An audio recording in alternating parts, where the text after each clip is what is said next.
Expiación. El camino hacia la reconciliación completa con Dios. Capítulo 9. La expiación humana.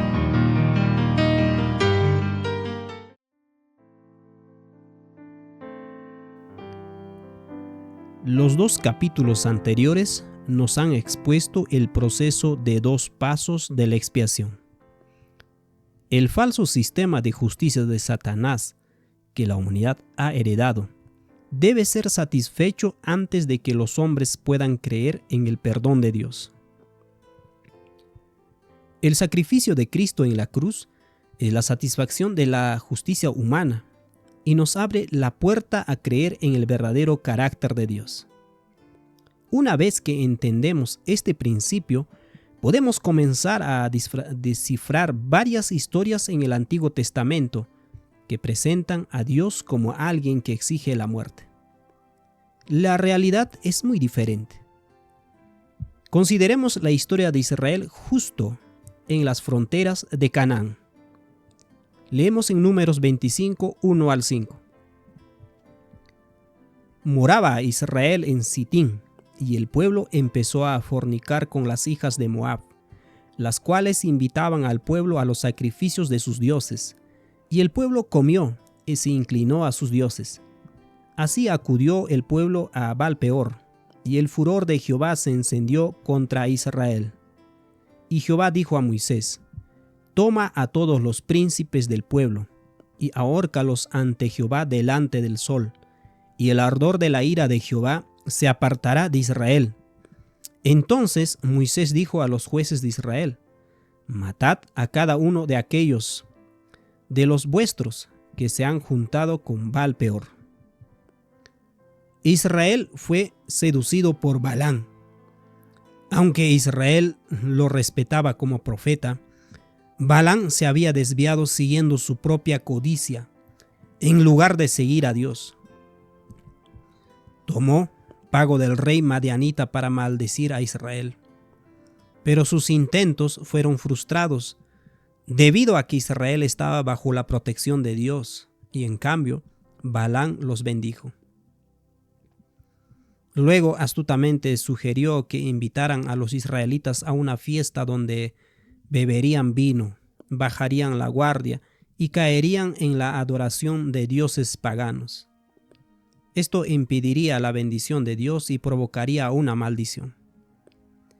El apóstol Pablo hace referencia a este evento y a las prácticas degradantes que cometieron como parte de esa adoración. Leemos en 1 Corintios 18. No cometamos inmoralidad sexual como algunos lo hicieron, por lo que en un solo día perecieron 23,000.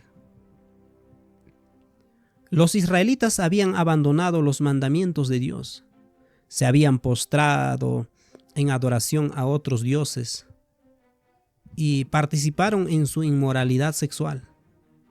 Israel no ignoraba las acciones que estaban realizando. Recordaban los juicios que cayeron sobre ellos cuando adoraron al becerro de oro. Dios le había advertido a Israel que permaneciera cerca de él, anduviera en sus mandamientos y estatutos para que estuvieran fuera del peligro. Esto leemos en Levítico 26, 14 al 16. Si ustedes no me obedecen ni ponen por obra todos estos mandamientos, sino que desprecian mis estatutos, aborrecen mis leyes y dejan de poner por obra todos mis mandamientos, rompiendo así mi pacto, entonces yo mismo los castigaré con un terror repentino, con enfermedades y con fiebre que los debilitarán, les harán perder la vista y acabarán con su vida. En vano sembrarán su semilla porque se la comerán sus enemigos. Israel sufrió una enfermedad mortal que asoló el campamento. Lo descubrimos más adelante en la historia registrada en Números 25. En el versículo 9 dice: Con todo, los que murieron a causa de la plaga fueron 24,000. Pablo menciona que eran 23,000 que murieron en un día, pero en total murieron 24,000. Cuando Israel abandonó a su Dios, Él tuvo que permitirles sobrellevar las consecuencias de sus decisiones. Dice Salmos 9:16.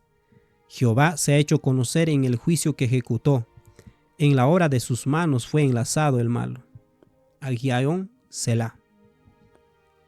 De la misma manera que Dios no impidió que las serpientes entraran al campamento, tampoco impidió que Satanás atacara sus cuerpos con la enfermedad. El pueblo se lo impuso a sí mismos al adorar a otros dioses. Si una mujer deja a su amado esposo y entabla una relación con un hombre que comienza a golpearla y finalmente la mata, ¿culparíamos al amante esposo por su muerte porque no impidió que la mujer entablara esa relación? ¿Qué tal útil sería obligarla a regresar? ¿Lo revelaría como alguien que es promotor de la libertad? Con profundo dolor, nuestro Padre Celestial tuvo que permitir a Israel su propia elección de adorar a otros dioses, dioses inventados por Satanás. Al adorar a estos dioses, Israel se puso bajo su control, lo que le permitió a Satanás comenzar a destruirlos. Cuando la plaga comenzó a pasar por el campamento y la gente empezó a morir, la culpa y las consecuencias de sus acciones hicieron que se dieran cuenta de su pecado. En términos humanos, la única manera de que Israel pudiera volver a encontrar el favor de Dios era que se le administrara un castigo que condujera a la muerte de unos pocos para que el resto pudiera reconciliarse con Dios. Para satisfacer la justicia del pueblo, Dios le dijo a Moisés lo siguiente en Números 25:5. Y Jehová dijo a Moisés: toma a todos los príncipes del pueblo y ahórcalos ante Jehová delante del sol, y el ardor de la ira de Jehová se apartará de Israel. Dios meramente estaba revelando la pecaminosidad del hombre en esta declaración. La reacción humana, natural, ante las consecuencias negativas de las malas decisiones, es la de buscar a algún otro a quien culpar. Esta era la única manera en que el pueblo aceptaría la misericordia. Se requería un sacrificio o una sustitución penal. Toda la nación había estado involucrada en el festín, pero los más notables, los que los habían alentado a hacer el mal, ahora estaban colgados a la vista del pueblo. El pueblo, al mirar a los hombres colgados ante el sol, como habían mirado hacia la serpiente de bronce, podía comenzar a creer que Dios los perdonaría y sanaría de la plaga.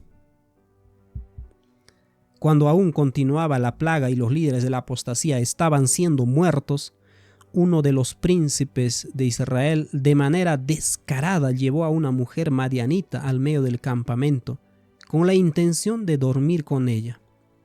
Esto leemos en Números 25:6. He aquí un varón de los hijos de Israel vino y trajo una madianita a sus hermanos, a ojos de Moisés y de toda la congregación de los hijos de Israel, mientras lloraban ellos a la puerta del tabernáculo de reunión. Mientras el resto de Israel lloraba y se arrepentía de sus pecados, este líder de la tribu de Simeón alevosamente osó atraer a esta mujer extranjera al campamento para cometer inmoralidad sexual con ella.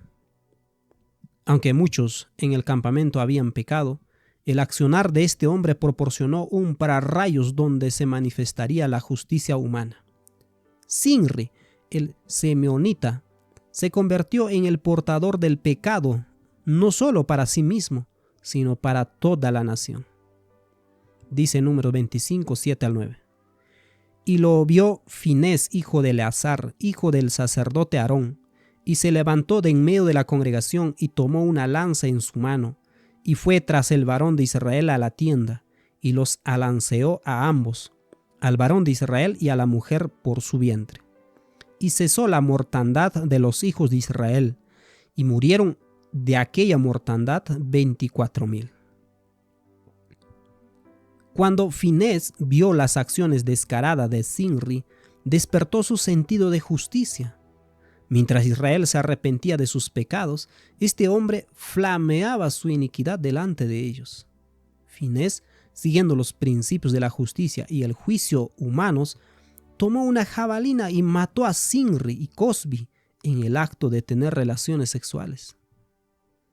Esto le pareció correcto a la nación y creyeron que fue satisfecha la justicia de Dios, aunque en realidad lo que fue apaciguada fue la justicia humana proyectada sobre Dios. Fue después de este acto que se detuvo la plaga. Luego Dios bendijo a Finés de la siguiente manera, en Números 25, 11 al 13.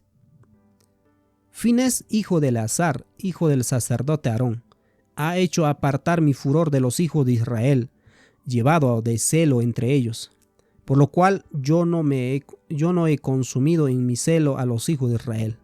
Por tanto, diles, he aquí yo establezco mi pacto de paz con él, y tendrá él y su descendencia después de él el pacto del sacerdocio perpetuo, por cuanto tuvo celo por su Dios e hizo expiación por los hijos de Israel. En la acción de matar a Zimri y Cosbi, Finés trajo la expiación a Israel. Este sigue el mismo patrón de golpearla a la roca. Israel no podría haber creído que Dios los perdonaría hasta que Zimri moriría, porque la justicia humana exigía la muerte antes de que pueda ocurrir el perdón. Sin derramamiento de sangre no hay remisión de pecado. Hebreos 9:22. Dios bendijo a Finés porque actuó de buena fe. Dios no lo condenó por matar a Zimri, porque sabía que el primer paso para que la humanidad aceptara la expiación era la muerte de los más culpables de la nación. Si Finés no hubiera hecho lo que hizo, Israel había permanecido bajo la percibida condenación de Dios, tal como ellos la entendían. No habrían podido creer que Dios los perdonaría. Por lo tanto, la plaga habría continuado hasta que la mayoría del campamento hubiera perecido. Si Israel hubiera conocido la verdad del carácter de Dios y que Él no desea sacrificios, podrían haber venido ante Él y pedir perdón y habrían sido aceptados. Podrían haber hablado a la roca y recibir el agua de la vida gratuitamente, pero los caminos del hombre no son los caminos de Dios. Por lo tanto, Zimri tuvo que morir para que toda la nación no pereciera. La razón por la que Dios le dijo a Moisés que colgara a los ofensores ante el pueblo es porque así es el proceso de la expiación humana. Al expresar estas palabras a Moisés, Dios solo estaba revelando lo que muchos en Israel estaban pensando. Leemos en 2 de Samuel 21, 1 al 6. Hubo hambre en los días de David por 3 años consecutivos. Y David consultó a Jehová, y Jehová le dijo, es por causa de Saúl y por aquella casa de sangre, por cuanto mató a los gabaonitas. Entonces el rey llamó a los gabaonitas y les dijo, los gabaonitas no eran los de los hijos de Israel, sino el resto de los amorreos, a los cuales los hijos de Israel habían hecho juramento. Pero Saúl había procurado matarlos en su celo por los hijos de Israel y de Judá. Así que dijo pues David a los gabaonitas, ¿qué haré por vosotros? ¿O qué satisfacción os daré para que bendigáis la heredad de Jehová? Y los gabaonitas le respondieron, no tenemos nosotros querella sobre plata ni sobre oro con Saúl y con su casa, ni queremos que muera hombre de Israel. Y él les dijo, lo que vosotros dijereis haré.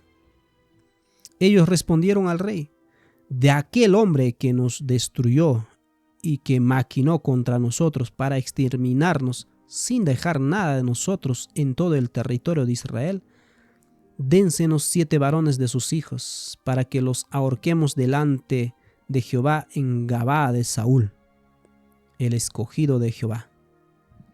Y el rey dijo: yo los daré.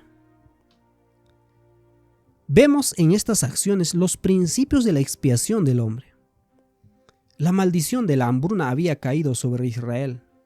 Para remediar la maldición, tuvieron que morir 7 hombres. En este caso, los hombres eran relativamente inocentes. Ellos personalmente no habían cometido ningún crimen contra los gabaonitas. Sin embargo, fueron elegidos como sustitución penal por el pecado de su padre. Una vez que se tomó esta acción, Israel creyó que el pecado estaba perdonado y por lo tanto la lluvia podría regresar y la sequía terminaría. Este elemento de la muerte del inocente es una parte importante de la expiación humana. Como vemos en la cruz de Cristo, los inocentes deben ser muertos junto con los culpables. Lucas 23, 39 al 41. Y uno de los malhechores que estaban colgados le injuriaba diciendo: si tú eres el Cristo, sálvate a ti mismo y a nosotros. Respondiendo el otro, le reprendió diciendo: ¿ni aún temes tú a Dios estando en la misma condenación? Nosotros, a la verdad, justamente padecemos, porque recibimos lo que merecieron nuestros hechos. Mas éste ningún mal hizo.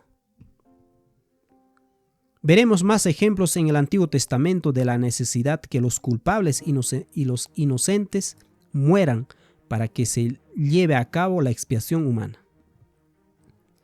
Como descubriremos en el capítulo 11, la muerte de los culpables colgados ante el sol en las fronteras de Canaán, junto con el culpable Zimri, no fue suficiente para asegurar la expiación para Israel.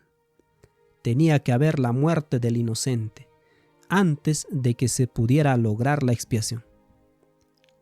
La razón por la que Dios le dijo a Moisés que colgara a los hombres que eran líderes de la apostasía de Israel se explica en la historia de David y los gabaonitas.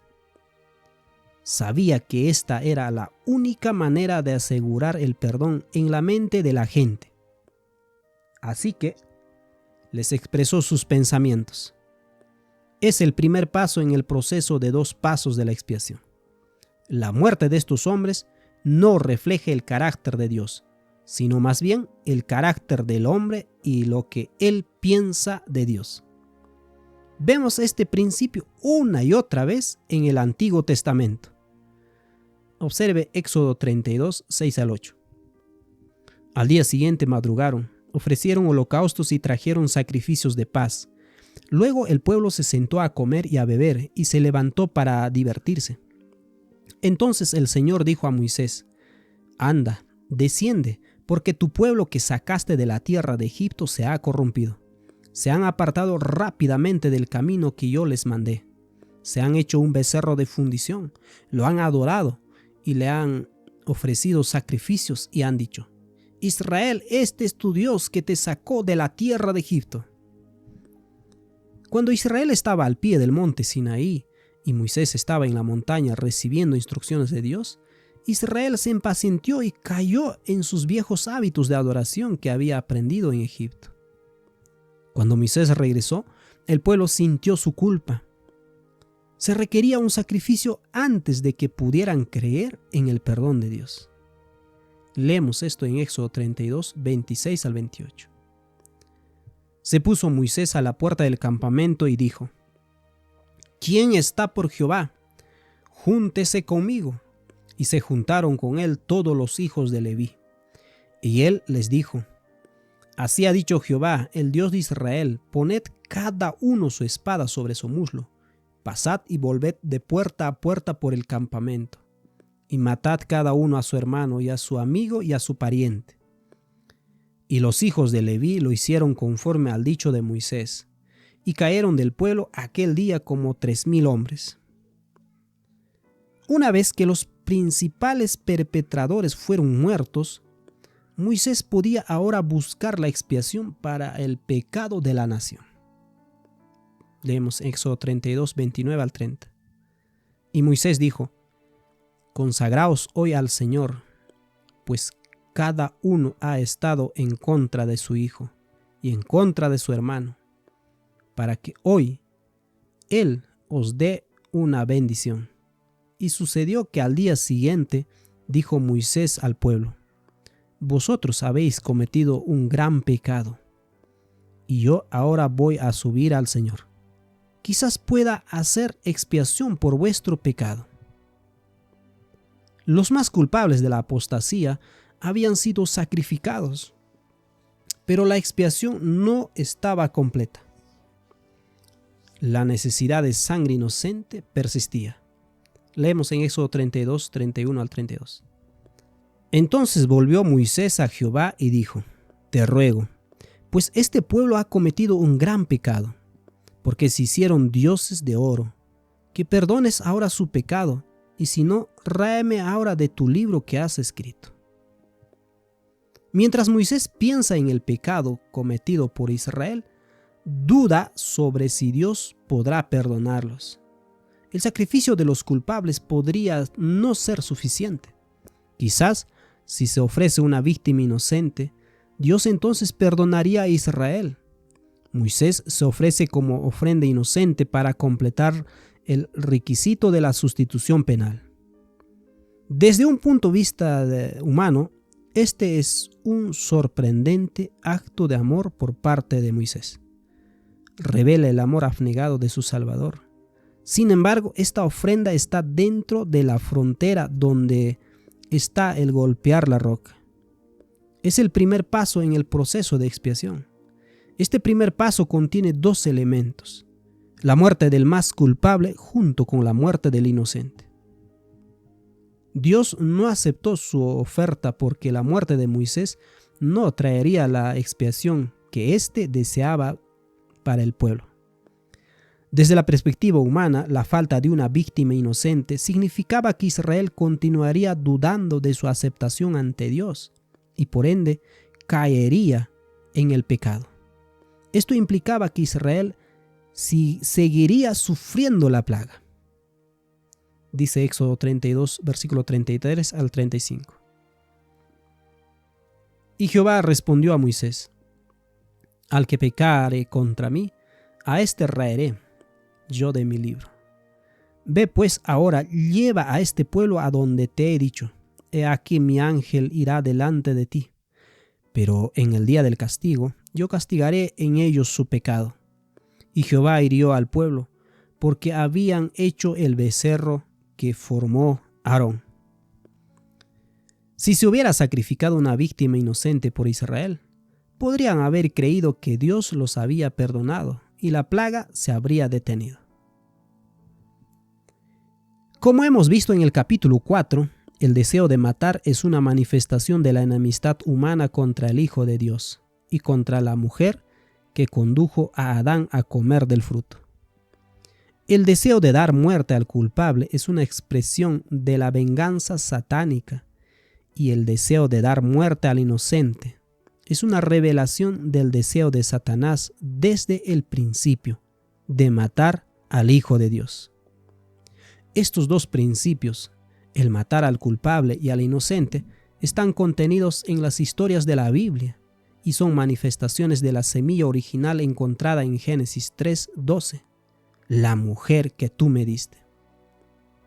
La historia de la apostasía en el Jordán con Madián finalmente concluye en Números 31, con la matanza de niños inocentes. Antes de examinar esta historia, debemos analizar las buenas noticias de cómo Dios permite que nuestra pecaminosidad se manifieste, para que podamos vernos como realmente somos y podamos arrepentirnos.